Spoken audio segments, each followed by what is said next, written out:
एक ऐसा स्टॉक जहां पे 16 years long term range setup का फॉर्मेशन हो रहा है और उसी के साथ यहाँ पे एक पॉपुलर सुपरस्टार इन्वेस्टर भी है जिन्होंने अपनी पोजीशन क्रिएट की है, अपना नया स्टेक यहाँ पे बाय किया है, जो कि इनका इंटरेस्ट बताती है इस कंपनी को लेके।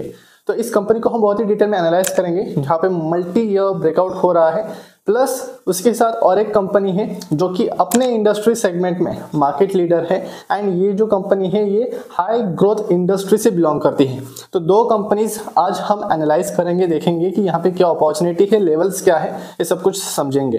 प्लस उसी के साथ यहाँ पे बहुत सारे इवेंट्स आ रहे हैं, क्वार्टरली 4 रिजल्ट चल रहे हैं, इलेक्शंस आने वाले हैं, प्लस यहाँ पे ईरान एंड इसराइल का कंफ्लिक्ट भी शुरू हो चुका है। सो इसी के बीच ये जो कंपनीज है ये शॉर्ट टर्म के लिए बिल्कुल भी नहीं है, क्योंकि यहाँ पे शॉर्ट टर्म में अहेड ऑफ इलेक्शंस बहुत ही ज्यादा वॉलेटिलिटी बढ़ सकती है, तो यहाँ पे अपॉर्चुनिटीज उभर कर आ सकती है। ये कंपनी क्वालिटी स्टॉक्स है, उसके लिए मैंने इन स्टॉक्स को डिस्कस किया है।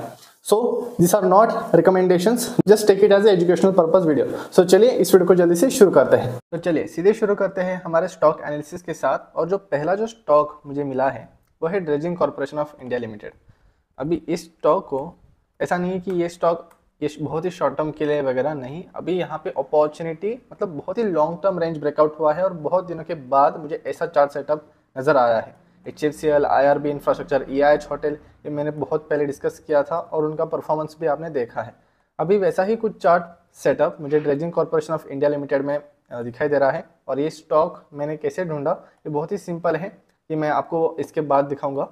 तो यहाँ पे मल्टी ईयर रेंज सेटअप आपको दिखाई देगा। 2008 से लेकर अभी तक ये इसी ट्रेंड लाइन रेजिस्टेंस को टेस्ट करा था। यहाँ पे आप देख सकते हो 2017 में एक बार टेस्ट किया एंड अभी ये वापस से इसी ट्रेंड लाइन लेवल के पास ट्रेड कर रहा है। एंड अभी यहाँ पे एक स्ट्रॉन्ग ग्रीन कैंडल का फॉर्मेशन रिसेंटली हुआ है, बट रिसेंट जो मार्केट का एनवायरनमेंट है तो हमें ये तो पता चल जाता है कि यहाँ पे अभी एकदम से ब्रेकआउट तो नहीं होगा, यहाँ पे कंसोलिडेशन हो सकता है। इनफैक्ट जो भी इवेंट्स चल रहे हैं, अगर कुछ भी नेगेटिव इवेंट यहाँ पे टेक प्लेस करता है देन डेफिनेटली हमें यहाँ पे भी गिरावट देखने को मिल सकती है। But I want you to keep this stock on the radar, because यहाँ पे ना अगर इस पर्टिकुलर लेवल का ब्रेकआउट हो जाता है जब भी, तब हमसे ये स्टॉक मिस ना हो। तो यहाँ पे 16 ईयर्स का लगभग इस रेंज का ब्रेकआउट हो सकता है, जब भी होगा तब मैं अपडेट कर दूंगा अपने टेलीग्राम चैनल पर। और यहाँ पे सबसे इंपॉर्टेंट चीज़ है 880 का लेवल, जो कि यहाँ पे कंसिस्टेंटली एक रेजिस्टेंस की तरह एक्ट कर रहा है। यहाँ पे भी 880 के पास ही यहाँ तक स्टॉक चला गया था एंड मेजोरिटी जो शार्प वीक्स है वो 800 के ऊपर है। एंड यहाँ पे जो प्रीवियस रेजिस्टेंस लेवल है वो भी 880 850 इस जोन का है। तो मैं यहाँ पे एक जोन ऐड कर देता हूँ। You have to focus on the zones. यहाँ पे आप देख सकते हो ये पूरा एक रेजिस्टेंस लेवल ही है एंड यहाँ पे जहाँ से ये अभी बाउंस बैक किया है ये अपना सपोर्ट है, राइट, 670 के पास। तो ये इसके लेवल्स हैं। बट सबसे इंपॉर्टेंट चीज़ कि ये लॉन्ग टर्म रेंज सेटअप है एंड ऐसे सेटअप्स पर ही ज़्यादा फोकस करना चाहिए हमें। अभी यहाँ पे इवेंट्स भी हो रहे हैं बहुत सारे, इलेक्शंस एंड अभी ईरान इसराइल, तो यहाँ पे ये इसके साथ यहाँ पे भी थोड़ा सा कंसोलिडेशन वगैरह हो सकता है, बट ये स्टॉक हमारे रडार पर होना चाहिए। अभी यहाँ पे सबसे important cheese dredging corporation of India limited जो है, यहाँ पे अगर मैं इसका आपको शेयर होल्डिंग पैटर्न दिखाऊँ सीधे, तो यहाँ पे न्यू एडिशन किया गया है एक सुपरस्टार इन्वेस्टर के जरिए, जो कि है मुकुल अग्रवाल जी। और यहाँ पे इनको मैं बहुत ही क्लोजली ट्रैक करता हूँ, मुकुल अग्रवाल जी, आशीष कचुगा जी, सुनील सिंघानिया, बहुत सारे, विजय केडिया। तो यहाँ पे इनका नया स्टेक है एंड ये मैंने कैसे पता किया, यहाँ पे शेयर होल्डिंग जो सुपरस्टार स्क्रीनर है ट्रेंड लाइन पे, यहाँ पे आ गया मैं एंड यहाँ पे नीचे मैंने मुकुल अग्रवाल जी के पोर्टफोलियो पे यहाँ पे क्लिक किया एंड यहाँ पे आपको दिखाई देगा कि new addition dredging corporation of India limited and oriental rail infrastructure limited में किया गया है। तो यहाँ पे होल्डिंग वैल्यू 38 करोड़ की है, न्यू एडिशन है and dredging corporation of India limited में अभी चार्ट सेटअप जो है वो इस तरीके का निकल के आ रहा है एंड screener.in पे भी आप यहाँ पे देख सकते हो। FIIs ने भी यहाँ पे रिसेंटली हल्का सा यहाँ पे स्टेक बढ़ाया है, राइट।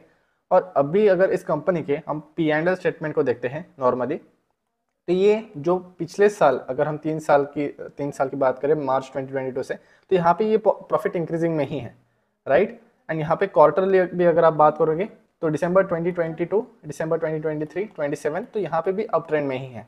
बट यहाँ पे ये साइक्लिकल है, अगर आप देखोगे तो लॉन्ग टर्म में बहुत ज़्यादा साइक्लिकल है। कंपाउंडेड प्रॉफिट ग्रोथ अगर आप देखोगे, और उसी तरीके से चार्ट में भी हमें देखने को मिल रहा है कि यहाँ पे ज़्यादा लॉन्ग टर्म में स्टेबिलिटी नहीं है उतना। तो यहाँ पे बैलेंस शीट में भी CWIP जो कि कैपिटल वर्क इन प्रोग्रेस होता है, यहाँ पे भी हल्का सा यहाँ पे इंक्रीज हमें देखने को मिल रहा है। अगर हम कंपेयर करें तो पास्ट को, तो 55 यहाँ पे इंक्रीज हुआ है, मतलब थोड़ा सा यहाँ पे। और वैसे भी कैपिटल इंटेंसिव बिजनेस है dredging corporation of India limited का, बहुत ही ज़्यादा कैपिटल इंटेंसिव बिजनेस है। अभी तो यहाँ पे मुझे कोई फंडामेंटल ट्रिगर तो नज़र नहीं आ रहा है, बट ये जो सेटअप है, ये सेटअप जब भी फॉर्मेशन होता है तो यहाँ पे एक टर्न अराउंड पोटेंशियल नज़र आता है। एंड बाद में जाके हो सकता है ये 2 महीने के बाद या बाद 1 मंथ के बाद ये ब्रेकआउट दे दे। तो that's why this stock should be on our radar, and इसलिए मैं ये स्टॉक आपके साथ डिस्कस कर रहा हूँ। इसके साथ और एक स्टॉक है जो कि मैंने पहले भी डिस्कस किया है एंड बहुत ही ज़्यादा ग्रोथ पोटेंशियल इंडस्ट्री से बिलोंग करती है, और उस स्टॉक का नाम है Antony waste handling cell limited. अभी इस स्टॉक को भी हमने बहुत पहले डिस्कस किया था, राइट, एंड यहाँ पे ब्रेकआउट हुआ था, एंड अभी ये इसी रेंज में फंसा हुआ है। यू कैन क्लियरली सी कि इसी रेंज में ये कंसोलिडेट कर रहा है फॉर अ टाइम बिंग।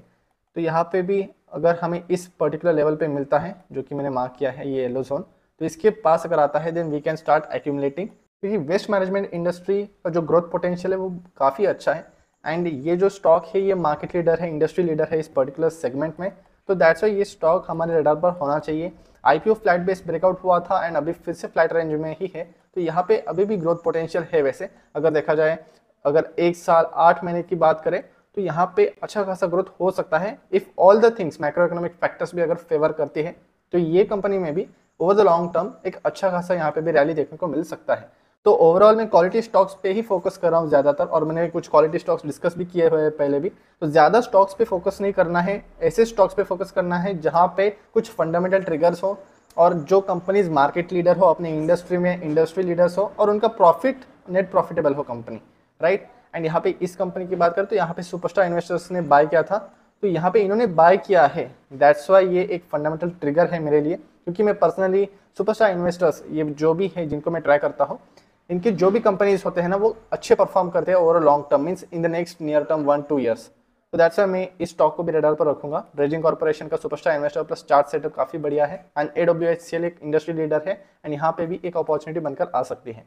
तो ये 2 स्टॉक्स मुझे सिंपली आपके साथ डिस्कस करने थे, राइट। एंड जो भी स्टॉक्स आएंगे एंड आगे जाके बहुत सारे एजुकेशनल वीडियोस आने वाले हैं, तो टिल देन स्टे ट्यून्ड।